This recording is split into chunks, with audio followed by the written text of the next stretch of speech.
मेरा नाम सुनील कुमार है। मैं जाति नहीं लगाऊंगा। और जहाँ तक मुझे भी पता है कि जाति के चक्कर में हमारा बिहार इतना नीचे चला गया है कि हमको समझ में नहीं आ रहा है कि मतलब हम कौन सी जाति के हैं, इंसान हैं या फिर जाति हैं। और मनीष भैया, खास करके जो है ना, ये आपके लेकर आज लमसम मेरा उम्र 27 साल हो रहा है। 27 साल में आज 10 साल 15 साल पहले की बात है, जब इलेक्शन हुआ था उस समय की बात है। तो मैं अपने घर पे ही मौजूद था। तो इलेक्शन के समय में मुझे जहाँ तक पता है कि पिताजी से हमने पूछा था उस वक्त कि वोट आप किसको दीजिएगा। तो उन्होंने बोला लालू प्रसाद जी जो है अपना क्षेत्र के नेता है और शायद बिहार का बहुत मान भी करते हैं। उस समय की बात है। और उसके बाद जो है, जब ये हम बात पूछे पिताजी से कि पिताजी अपना सीएम जो है बहुत अच्छा है, तो बोला बेटा इतना अच्छा है कि मतलब गांव-गांव में झगड़ा करा देता है कि वोट होना चाहिए तो सिर्फ हमारा। ये कैसा अधिकार है। और जब से मैंने देखा है आप आए हैं तो एक नया किरण हमें लगा। तो हम आपके बहुत दीवाने हैं। और दीवाना हम इसलिए बोलते हैं कि मतलब बड़े भैया। और एक मेरा वाइफ है, हमेशा मुझे पागल बोलता है भैया जी। मतलब जैसे आपको गांव में लोग बोलते थे पागल है, आप इतना कुछ किए हैं। और बोलता है पागल है। पागल होते होते सच्चाई का जो है मुकाम पर पहुँच कर आप ना जाने आज कितने दिलों पे राज कर रहे हैं। यही है, मेरा वाइफ है।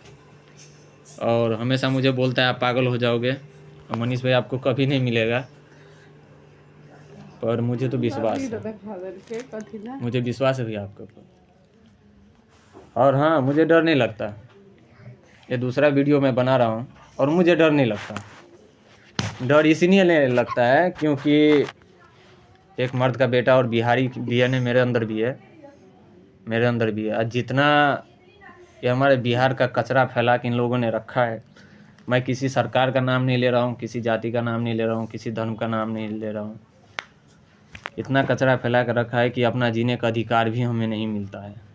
10,000 रुपया अगर कमाने के लिए बिहार से दिल्ली आते हैं, मुंबई जाते हैं हम, गुजरात जाते हैं हम, और साल भर घर से दूर रहकर, बच्चों से दूर रहकर, माताओं से दूर रहकर कोई घटना घट जाता है सर, तो उसके बाद हमें पेमेंट भी नहीं दिया जाता है। रोक दिया जाता है कि आप जो है घर से आइएगा तो उसके बाद पेमेंट लीजिएगा। तो ऐसा कंडीशन है।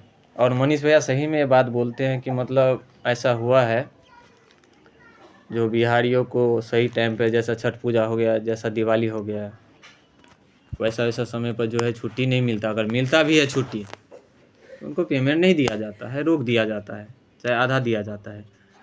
तो हमें भी विश्वास है, मनीष भैया पे विश्वास है, अपने आप पे विश्वास है। अब जाति धर्म की जो बातें होती थी अब नहीं होगा, बिल्कुल नहीं होगा।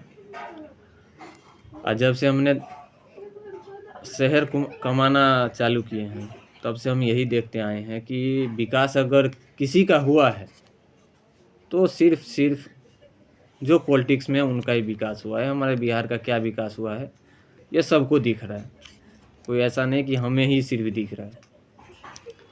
और इसके लिए हम क्या कहेंगे, हमारे क्षेत्र से जो है इतना विकास चल रहा है, झंझारपुर क्षेत्र हमारा, और झंझारपुर में इतना विकास चल रहा है कि सबको अच्छे से बाढ़ में डूब रहा है तो कोई धक्के खाकर जा रहा है।